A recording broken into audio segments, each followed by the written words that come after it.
people have been fighting. They've been fighting to redeem the black women image, you know. People are actually out there fighting for us. And then all of a sudden something like this comes, and me being French and coming from Africa. Oh no. So you're gonna do that to us. You're going to do that to us. You're going to just no, I reject that. No. Oh no. I'm going to school, getting my education, fighting those racist, misogynist people every day. Hi everyone, I'm Larissa. And I'm Brady. And welcome back to our channel. We're so happy to have you. And what are we talking about today? Well, today we are finally going to be sitting down and doing a film review of the very controversial Netflix Cuties. Yes, and we have not been looking forward to doing this. No. To be honest, we were very disappointed. And but before we get into that, I want to talk about why I was so willing to give it a chance. And okay, I felt like I related to the director because she's black. She's a child of an immigrant just like I am. She grew up in France, and she was exposed to sexuality at a very young age. So and I thought that this movie, because she said that she was inspired, she took inspiration from her own life. So I thought that, okay, this is a chance for us to for someone to tell our story, you know. And I was hoping, I think I just related to her on more of a, because I found some common traits that I have, and it's not every day in France that you see a black girl having like a lead role in a movie, sadly. And actually we can count, maybe there are like 10 actresses. You'd never have like new, young, fresh black actress. It's very rare. Well, I can't imagine there's that many black female directors in French cinema either. Yes, and for me that was gold. This was such a great opportunity for the black diaspora in France. Is diaspora is a French word? Is it an English word too? But you know what I mean by diaspora? No clue. Okay, we're gonna put the subtitles. I love movie posters. I love the art of movie posters. And as a child of the 80s and 90s, in particular the 80s, you had just some amazing movie posters that were made. So if you have a controversy just over a movie poster, before the film has even been released outside of a handful of festivals, that is going to give me a reason to tune in and see, like, hey, what is this about? Because we definitely said how someone should have gotten fired. They warned us. Yes. They warned us. Actually, I'm not mad at them at all. I hope someone got a raise. I'm wearing them colors today, so that's a reason. You cannot complain about false advertising now. No, seriously. But so for me it was more personal, and for you, as I can see, it was more because you're really into film and art. Like if a poster is controversial, even before it got released, of course it's gonna get your attention. Was this film actually a bad movie? We have to be just. Even if for me, I'm already have my opinion on it. Like it's already a bad opinion. I think it's fair that we still have to analyze it just as like a movie. And I think it's not a bad movie because the visuals are good. I mean, it was well shot. At least the director of photography knew what they were doing. They're well choreographed. Actually, those little girls, props to them, because they're real good actors. As kids, it was really believable. Like it was, and maybe that's also why it's so controversial and so shocking, because it's really believable. You really get into the story. All right, I can dig it, because you actually present 3 points that are very similar to my 3 points why I felt this film worked. Number 1, the acting. It was very well acted, in particular the child actors. Normally, it's difficult for a child actor to not come off as annoying. And yet every one of these characters and the people that actually portrayed them was convincing. Yeah, they were really.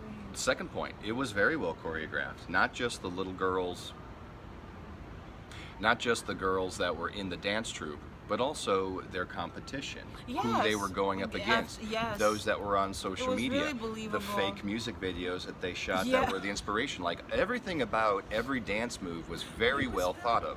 Yes. My third point is the commentary on the dangers of social media within this generation. That's actually a great topic to talk about. And I feel like there's not, I mean, I've seen few Hallmark movies about that, social media dangers, but I've never I've never seen a movie that really goes deep into the issue. And I think it's great that she exposed that topic, like she explored it. I think it's great, but the way she did it, I disagree, but I mean, it keeps the conversation going, so.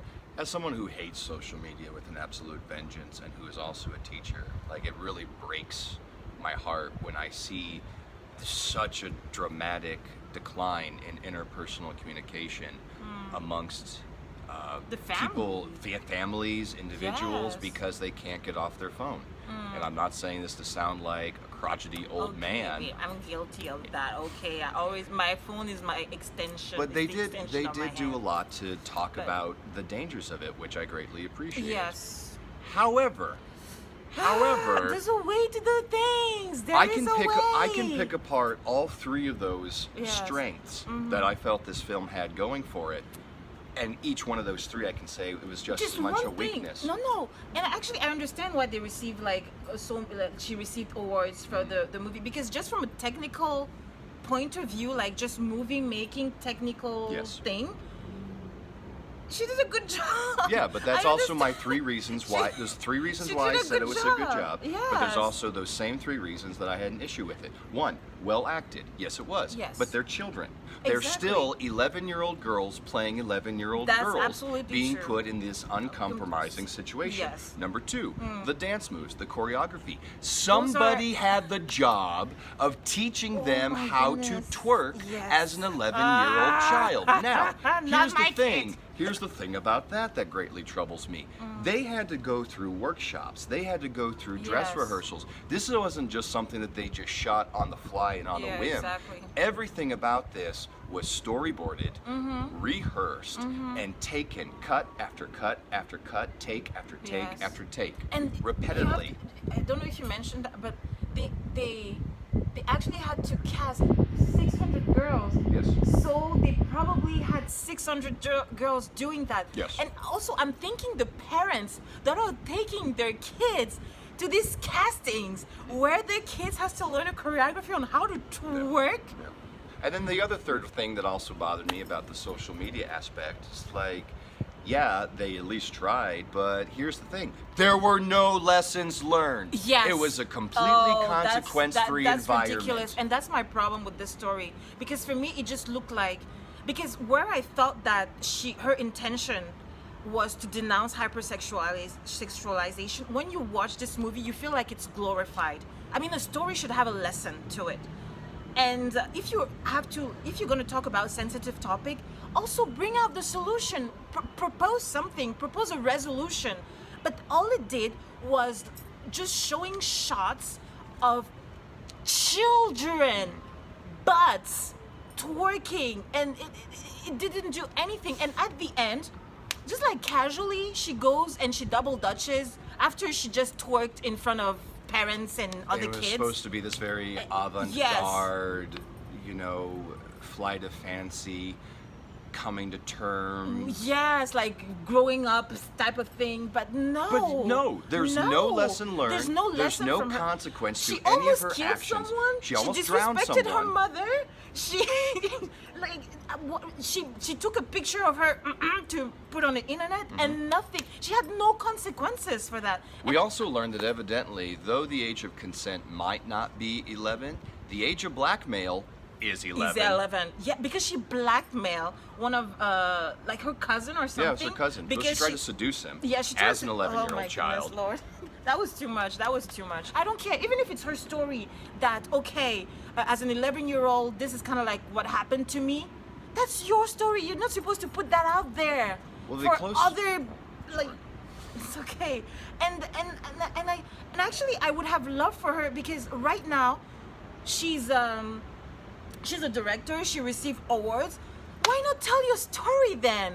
Just start by, okay, I was over sexualized. I was thinking that way, but now I'm a renowned movie maker, and that would have been so much better, and have brought so much more positivity than this crap. Sorry. I think the biggest thing that you and I both agreed upon on this film, like in terms of principle, is just how much of a wasted opportunity this was, because as if it's not bad enough, and I know this is something that you bring up more than once, and something that I feel very strongly about even before I met you, the over-sexualization of women, but in particular, the over-sexualization and oppression of black women through their looks and through their appearance and what they're expected to be. I want to talk about that, because also something that really, because as black women, I feel like because of our bodies, I'm not saying all black women have like luscious bodies. Is it luscious the words?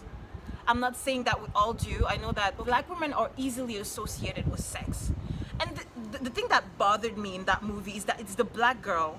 Actually, before the black girl comes into the picture, those other girls, they were fine. They were actually okay. But she teaches them how to twerk and how to be like more sexual. Like teaches them how to put the finger in their mouth to look more sexual.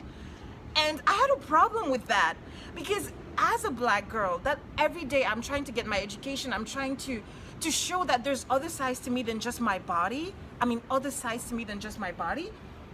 I feel like she's just shooting us in the foot in all the efforts that we're trying to make into showing other sides to ourselves.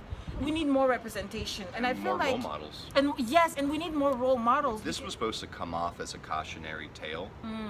It failed. Oh, totally. Little Red Riding Hood is a cautionary tale. Totally. As well as originally technically a werewolf story, but that's beside the point. The other thing, too, that I really had great issue with this film is not just how everyone could have done a better job on it, but there was such a good message there to be presented that was lost. And I'll give you an example of that. Right before she has her epiphany towards the end, when she realizes like just how terrible she has been and the mistakes she's made. Spoiler alert, don't waste your time. And towards the end of the dance, she has her epiphany and she runs off the stage when she sees all of these people in the audience that are not judges or that are like fathers and mothers and just judging her and just frowning. And like and that was another thing about the social media aspect. You don't care about anybody that's close to you. Your family, your friends. Your you don't mother. care your mother. You don't care about anybody else. But the opinion of strangers is what mattered to you. Yes. And that's what made you realize what a terrible human being you have become. Yes. Was because strangers were disapproving of you. Yeah. I don't understand the kind of message that sends to a child. If a movie was approved by a government and then was approved at the festival, who is Netflix to say that, oh, we're not going to put it on our thing, you know? And actually, when they changed that poster, they did something. They warned us. They did warn us. That was a warning. That was telling you, like, oh, that old poster, that old poster is not it. This one is really reflecting the movie, and they were. It was really what it was. Well, then let's keep talking about that. Who is ultimately responsible for this failure? Like, is it for the failure of the movie, or for the fact that 11-year-olds were put in that position? Because those are two different things. Well, that's just a fail. Period. It's a fail, all in all. It's just a fail all the way around. Because do you know how twisted those pedos are? Because it's like serving them porn. I'm glad you don't. But it's like serving them porn on a platter, because they're not gonna have to go look on the dark web. They're just gonna see, oh, let's just go watch Cuties. No, they're still going on the dark web. I feel like it carries over into my next point in regards to how much of this is art imitating life versus life imitating art. Yeah, but you don't imitate life by using putting 11-year-olds in the position that you're trying to denounce. It doesn't make sense. Well, I think the other thing too that we can't ignore is in regards to like who's to blame, who's really at fault. Before anybody starts pointing fingers at Netflix, I'm pointing fingers at part-time parents. I'm pointing fingers at people that expect somebody else to raise their child. I'm going to with your point, because you have to think that parents actually took their kids to those castings. Yes, that's my point also. It just, I don't know. It's like we're in a twilight zone. This is worse than Dance Moms. Seriously. They actually take their kids to a twerking casting probably or something like that.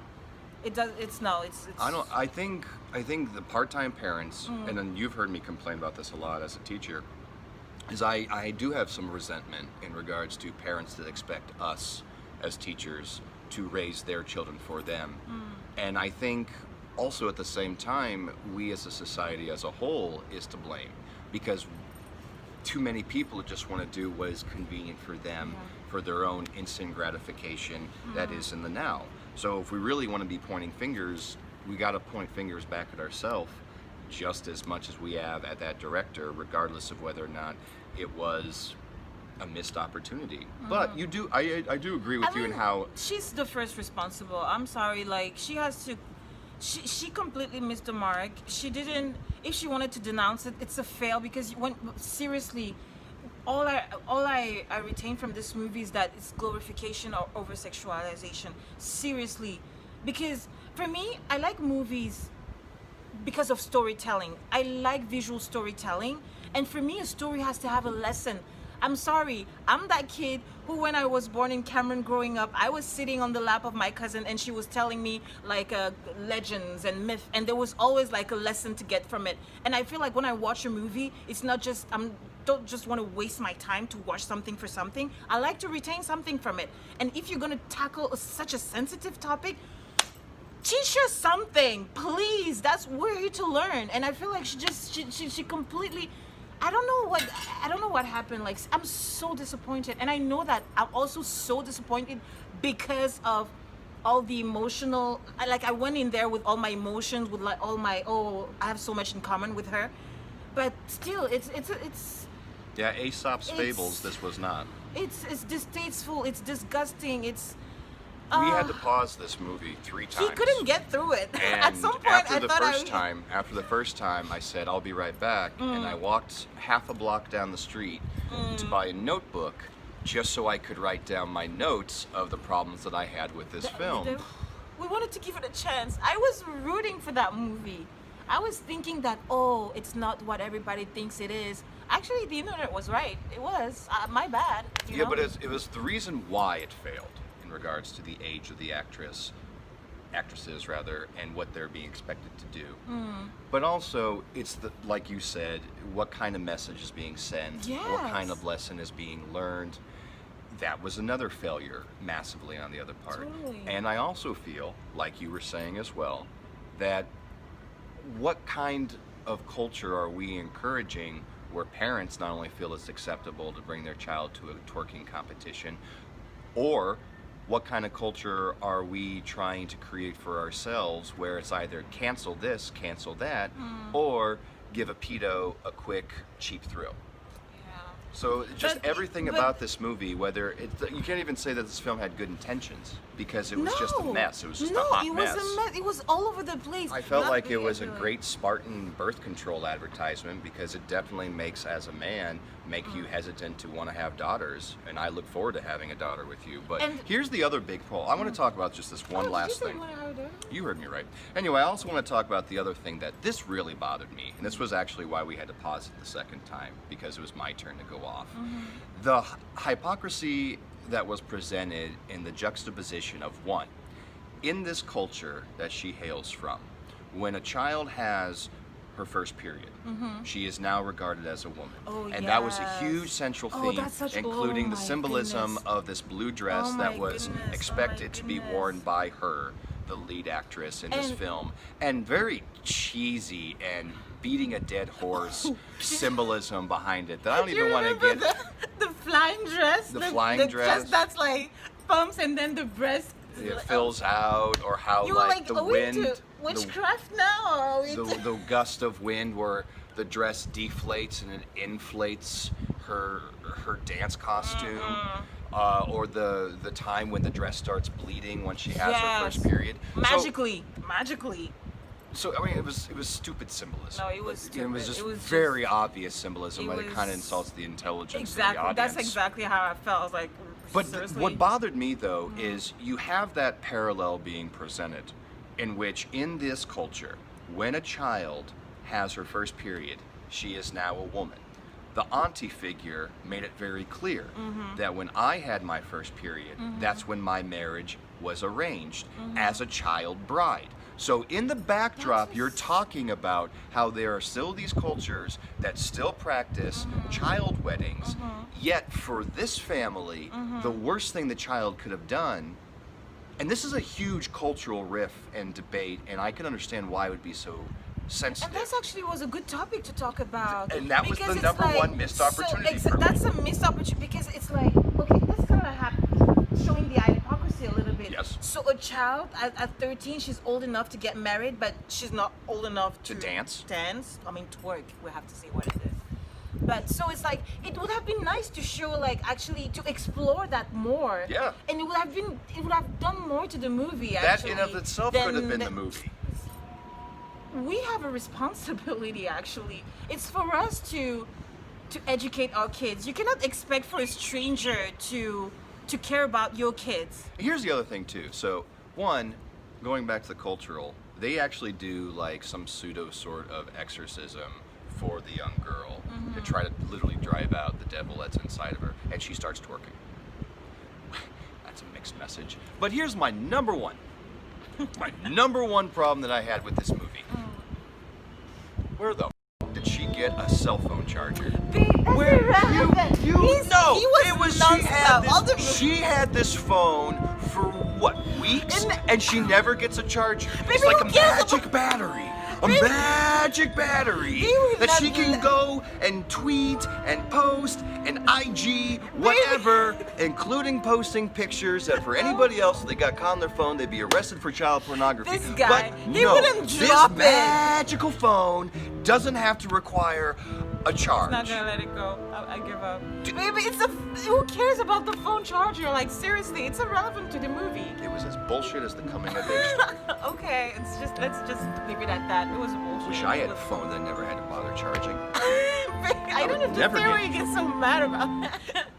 No, it is that bad. Because I remember I said in the previous video, oh, it's not that bad, let's give it a chance. No, it is that bad. I Just don't waste your I time. apologize It's just gonna get you for upset. saying that. No, It was a wasted No, it opportunity. It missed the mark. I'm It was a waste of time. Yeah. And it's just going to get you upset. But if that makes you care about these kind of topics being discussed, then yeah. you know what? Then that is the one silver lining in this whole thing. Exactly. I'm glad to a certain degree people are upset about it, because at least it's forcing Yes, us to it's- have these conversations absolutely, that other people absolutely. just don't want to have. Definitely. So, I think that's time to leave.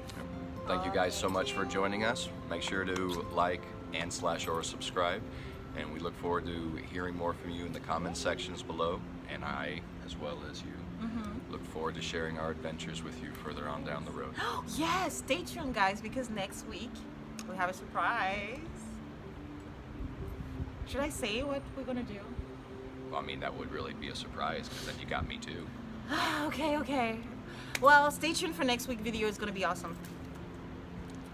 Love you. Bye.